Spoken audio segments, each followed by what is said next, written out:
이 정의가 위키피디아에 잘 나와 있습니다. 위키피디아를 보게 되면은 비영리 기술 연구단체 ASF라는 곳에서 메타버스를 증강현실과 시뮬레이션, 내적인 것과 외적인 것으로다가 나눴다라고 이야기를 했어요.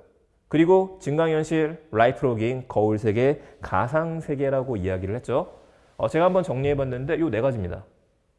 그렇다면 이 메타버스라고 하는 정의를 네 가지로 구분한다면 이게 단체가 얘기를 한 거기 때문에 이것만이 정석은 아닙니다. 메타버스에 대한 정의는 이제 시작하다 보니까 누구나 내릴 수는 있을 거예요. 한 가지는 증강현실이다. 포켓몬 고와 같은 것들이죠. 우리가 현실 세계는 아무것도 없지만 뭔가 AR 기기를 썼을 때, 스마트폰을 쓰거나 렌즈를 썼을 때 가상이 입혀져서 보이는 거. 이게 초현실까지 가게 된다면 우리는 정말로 현실 세계랑 가상의 세계를 같이 살아갈 수 있게 될 겁니다. 또 한 가지는 라이프 로깅이란 말이 나왔네요. 라이프 로깅 지금도 하는 거죠. 여러분들이 유튜브에다가 나의 동영상 올리는 것들, 나의 셀카를 찍어서 우리가 페이스북에 올리거나 인스타그램을 하는 것들, 트위터를 올리는 것들, 매 순간 라이프 로깅을 하는 것들도 이것도 메타버스다. 가상세계 속에 우리는 살아가고 있기 때문에 텍스트와 이미지로. 하나미가 더 있네요. 버추얼 월드.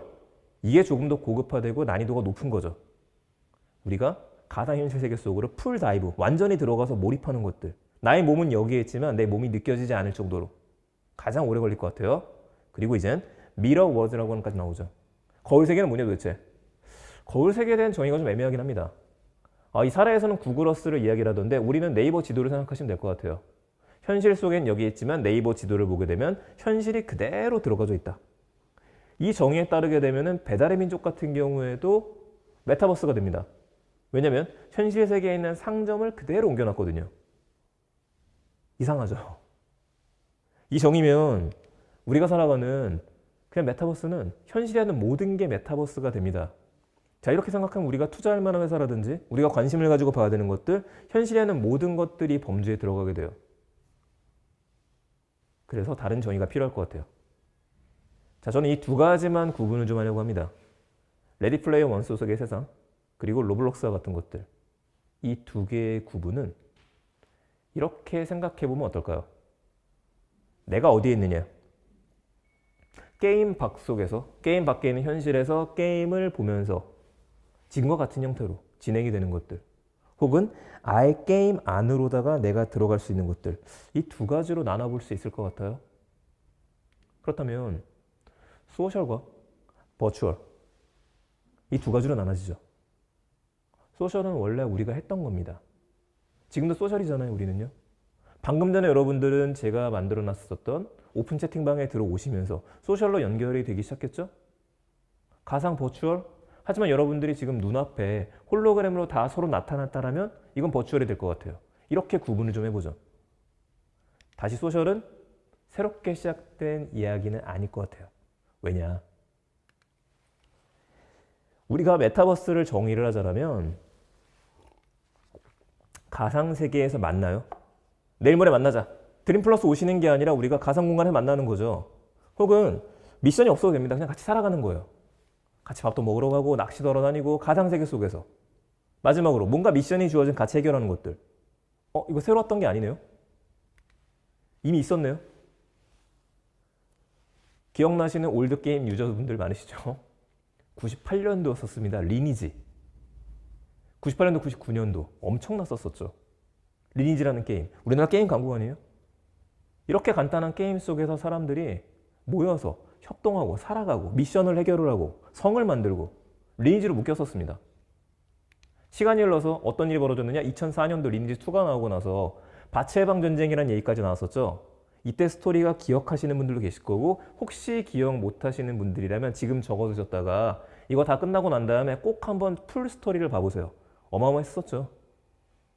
하나의 서버가 점령되고 난 다음에 이걸 해방시키기 위해서 수많은 사람들, 캐릭터들, 수많은 유저들이 내복단이라고도 이야기를 했었는데 그냥 1레벨짜리 캐릭터를 만들어서 계속해서 싸웠었다.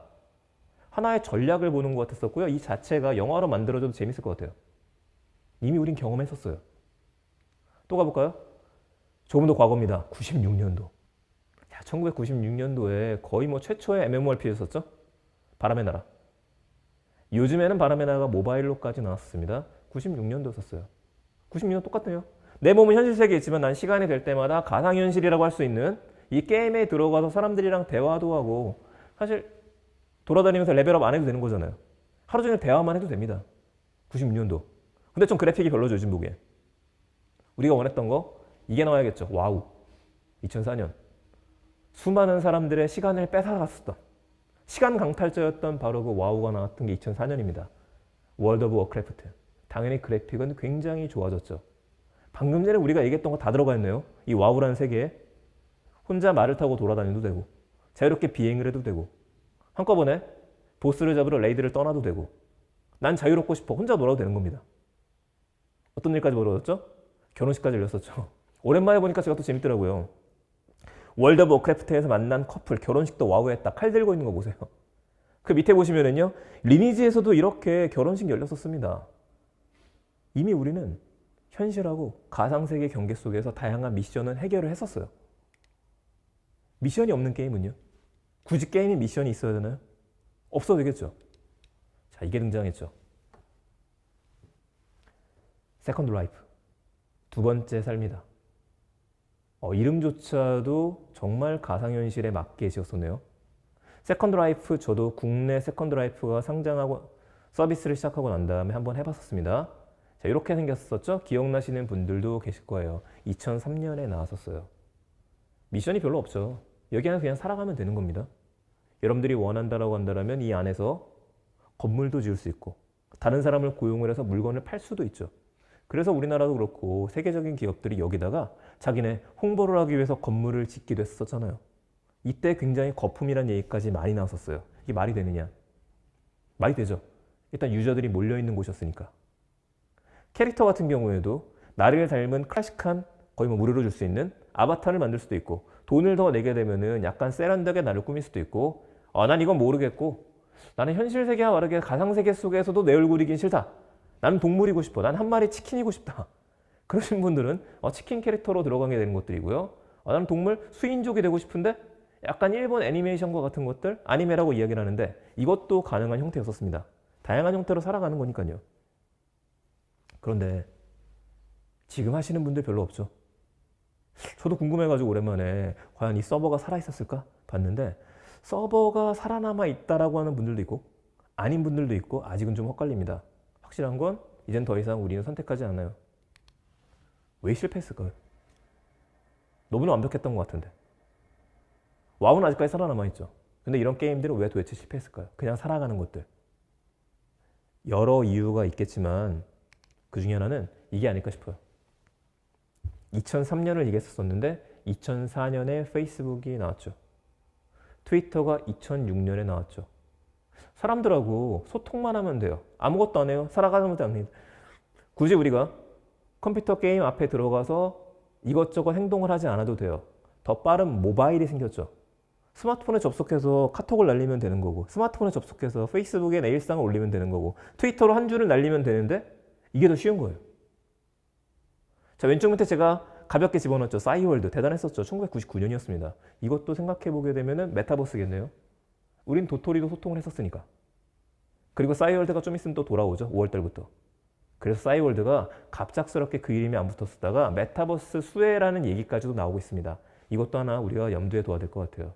어쨌든 지금까지 그러면은 2003년 이후에 2004년 이후에 바로 지금까지 2020년도까지는 이 형태였던 것 같습니다. 소셜 게임보단 소셜이다. 결국엔 소셜 쪽에 훨씬 사람이 많은 거니까요. 그런데 지금은 바뀌는 분위기가 나타나기 시작했었어요. 아닌데? 소셜에 페이스북에 사람들이 지루함을 느끼기 시작했죠. 인스타그램 넘어갔는데 거기도 약간 시들해진 것 같아요. 트위터가 다시 부활한데 트럼프 트위터가 재밌고 앨런 머스크의 트위터가 재밌죠. 뉴스를 소비하는 거 그 이상은 점점 아니게 되는 것 같습니다. 뭔가 다른 게 필요한데 돌파구가 필요해요. 다시 게임이 등장했죠. 소셜 게임. 소셜 게임 이야기로 가보죠. 동물의 숲. 하시는 분들 많으시죠? 정말 대단했죠? 모여가루 동물의 숲. 힐링 게임이다. 저도 요즘 해보고 있지만 힐링 게임은 절대 아닌 것 같아요. 자꾸 너구리가 뭔가를 주죠. 부채를 씌웁니다. 돈을 갚아야 돼요. 이상한 게임이에요. 하지만 그냥 뭔가 미션이 없다라고 하는 게 좋은 거고 자, 이 게임의 시작은 2001년이었습니다. 2001년도에 동물의 숲이 닌텐도 64라고 하는 게임기 용으로 나왔었어요. 그때 그래픽이에요. 제 게임을 만든 거는 닌텐도에서 뭐 이건 풀어내면 이야기가 너무 길어지니까 쉽게 이야기하면 미션이 없는 게임을 만들어보자.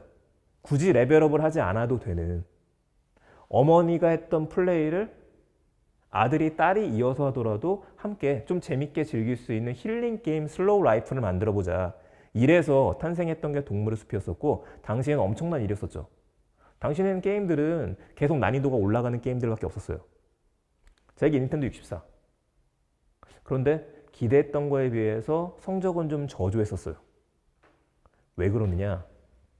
아까 세컨드 라이프랑 비슷합니다. 자, 세컨드 라이프 같은 경우에는 컴퓨터 앞에 앉아 있어야 돼요. 컴퓨터 앞에 앉아갖고 여러분들은 여러분들의 시간을 써서 모니터를 보면서 키보드를 두드리고 마우스를 움직여야 됩니다. 밖에 돌아다닐 때는 못 가지고 나가죠. 트위터는 가능한데요. 페이스북은 가능한데? 자, 그래서 나왔어요.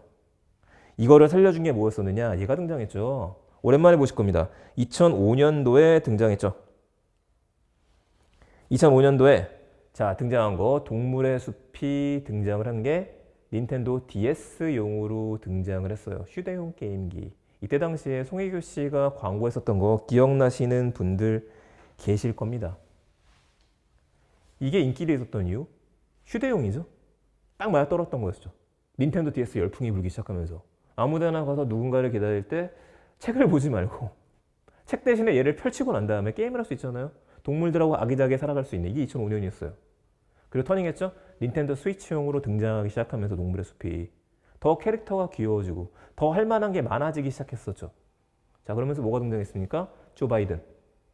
미국 대통령 당선자도 동물의 숲의 특징 중에 하나가 요즘에 나온 게 여러분들만의 섬을 만들고 나서 이 섬을 다른 사람들한테 공개를 할 수가 있죠. 저도 열심히 만들고 있어요.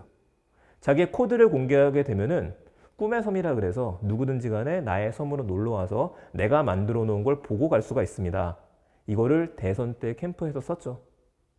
조 바이든의 섬에 놀러 가게 되면은 지지자하고 악수까지는 아니더라도 이야기도 나눌 수 있고 선거 사무소도 볼 수 있고 투표소에서 격려하는 이야기도 들을 수 있고 이걸 했던 이유는 젊다. 이거를 보여줬던 거 한 가지.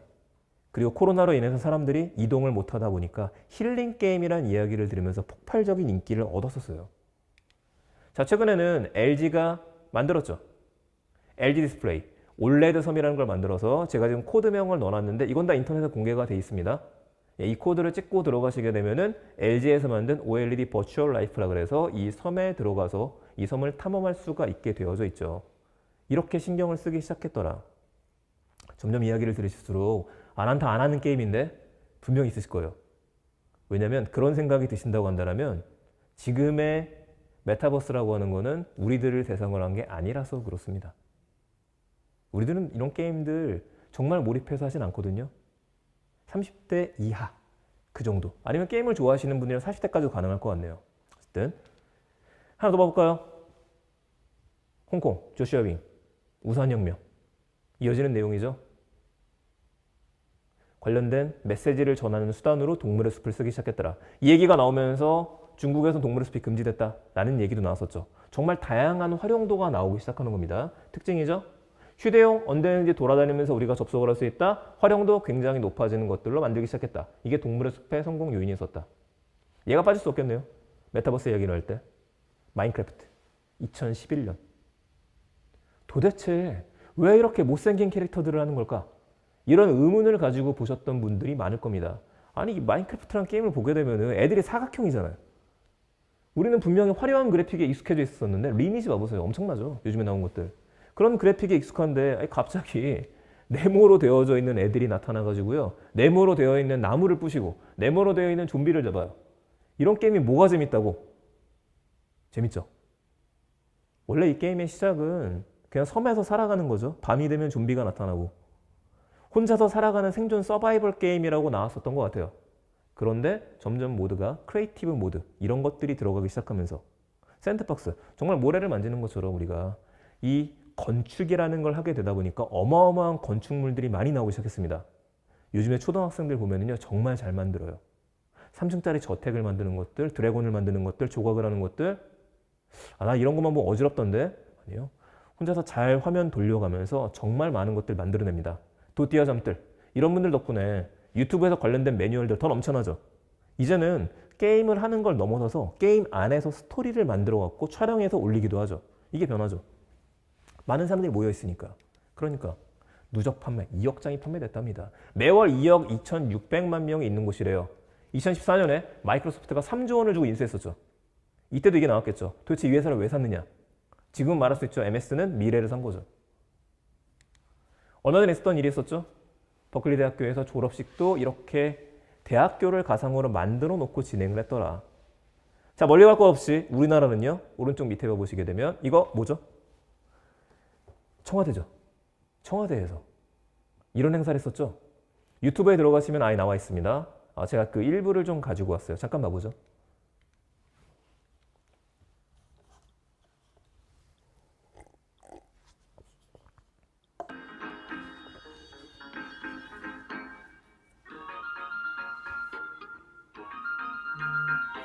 자, 이렇게 마인크래프트 속에서 청와대를 만들어 놓고 나서 초대를 했었던 거죠. 게임 유저들을. 어린이 여러분, 청와대에 오신 걸 환영합니다. 저는 대한민국 대통령 문재인입니다. 저는 대통령 부인 김정숙입니다. 어린이날을 축하합니다.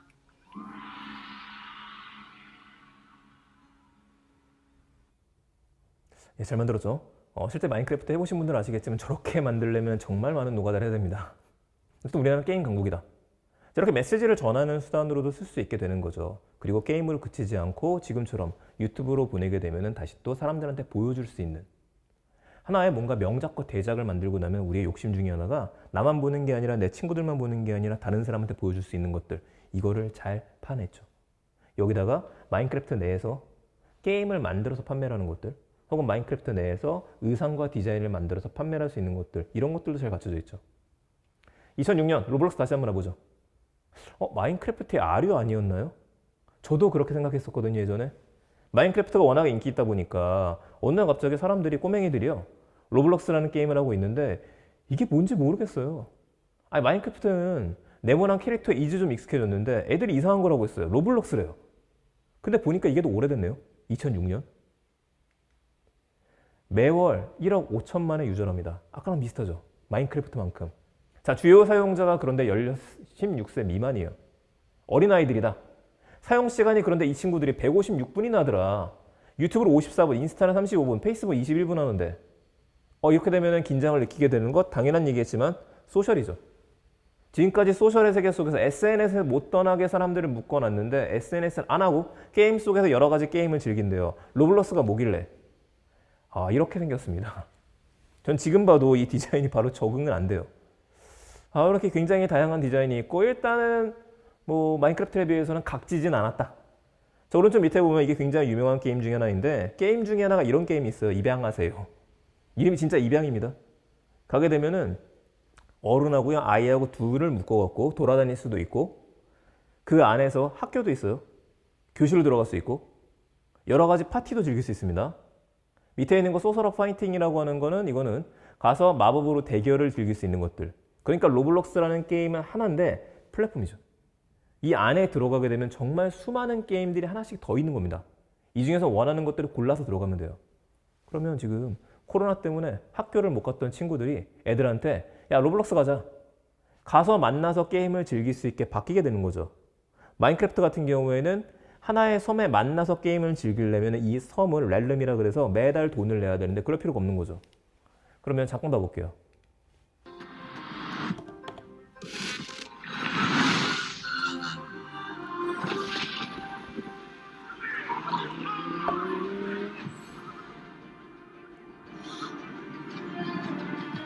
게임 자체가 그렇게 멋지진 않습니다.